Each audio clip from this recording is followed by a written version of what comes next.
In a busy town in Igbo land, there lived a poor young woman named Amara. She was a cleaner who worked very hard every day. Amara lived in a small house with her mother and little brother Chika. Although they didn't have much, Amara was always kind and willing to help anyone in need. Amara woke up early every morning to clean the houses of the rich people in the town. She worked hard, sweeping, mopping, and doing all kinds of chores. After cleaning for hours, she would walk home tired, but she was always happy because she knew that she was helping her family. One afternoon, while Amara was cleaning the road near the village square, she noticed an old woman sitting under a tree. The woman looked tired and weak, and she had a small basket beside her. Amara felt sorry for the woman and decided to go and help. "Good afternoon, Grandma," Amara said as she walked towards her. "Are you okay? You look tired." The old woman smiled weakly and nodded. "I am fine, my dear. I have just been walking for too long, and now I am too tired to go further." Amara sat beside her. "Where are you going, Grandma? Maybe I can help," the old woman sighed. "I am trying to go to the market, but my legs are too weak. I live alone, and I don't have anyone to help me." Amara's heart went out to the old woman. "Don't worry, Grandma. I'll help you carry your basket, and I will walk you to the market." The old woman's eyes brightened. "Thank you, my dear. You are very kind." Amara helped the old woman to her feet, picked up her basket, and they walked together to the market. On the way, they talked, and the old woman shared her life story. She told Amara that her children had moved to the city and never came back to visit her. She had to do everything by herself, even though she was old and weak. When they reached the market, the old woman smiled at Amara. "You are a very kind person, Amara. I will never forget your help. May you always be blessed." Amara smiled back. "It's nothing, Grandma. I just wanted to help." After they said goodbye, Amara went back to her work. She didn't think much about the old woman because she was used to helping others, but what Amara didn't know was that the old woman was not just an ordinary person. The next day, Amara was cleaning the house of a wealthy man named Chief Okafor. He was a kind man, and his son, Chijioke, often visited. Chijioke was a young man, but he was already a big businessman. He worked as the CEO of a large company. Every time Chijioke visited his father, he would greet Amara with a warm smile. One day, as Amara was cleaning the house, she noticed Chijioke arriving in a very expensive car. He stepped out, wearing a suit that made him look very important. Amara quickly curtsied and greeted him. "Good afternoon, sir," she said. Chijioke smiled at her. "Good afternoon, Amara. You work so hard. My father always says you are the best cleaner." Amara smiled shyly. "Thank you, sir. I just do my job."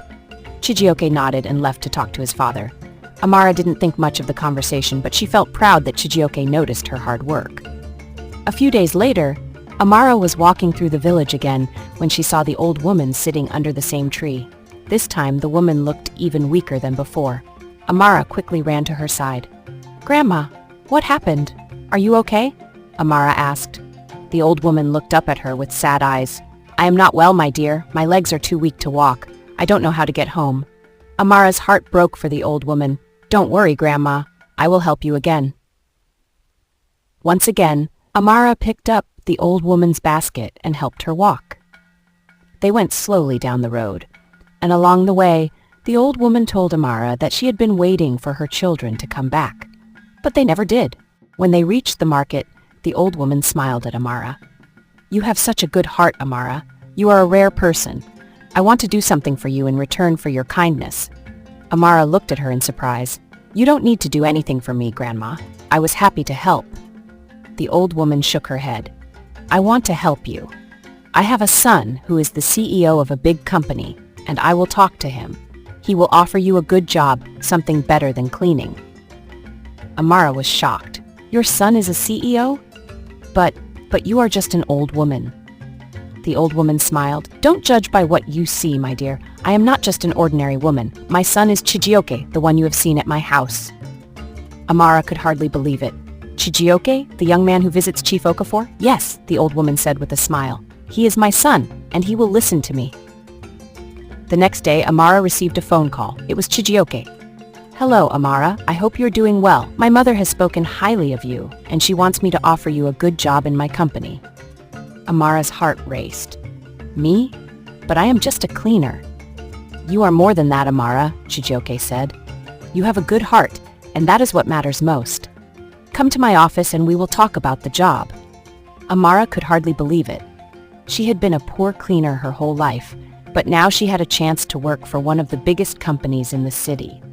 She went to Chijioke's office the next day, and when she arrived, she was greeted warmly by both Chijioke and his mother, the old woman. "Welcome, Amara," Chijioke said. "My mother has told me how kind you are. You deserve this opportunity." Amara was speechless. "I don't know what to say, thank you." "You don't have to thank me," the old woman said with a smile. "You earned this. You helped me when no one else did, and now it is time for you to be rewarded." From that day on, Amara's life changed forever. She worked hard in her new job, and she proved that kindness and hard work always lead to great things. She was able to take care of her family and live a better life, all because she helped an old woman in need. And every time Amara thought back to the day she helped the old woman, she remembered how off in the long run. Be humble and grateful. One small act of kindness had changed her life forever, and kindness always pays off. Amara's willingness to help others, even when she had little herself, shows that acts of kindness never go unnoticed. Even if the return isn't immediate, kindness has a way of coming back to you in unexpected ways. Hard work and dedication lead to success. Despite being poor, Amara worked hard every day, always doing her best to support her family. Her dedication and perseverance opened doors for her, proving that hard work pays. Thank you for watching and supporting our channel. Please give this story a thumbs up by subscribing, like, share, and comment. See you on the next one. Thank you.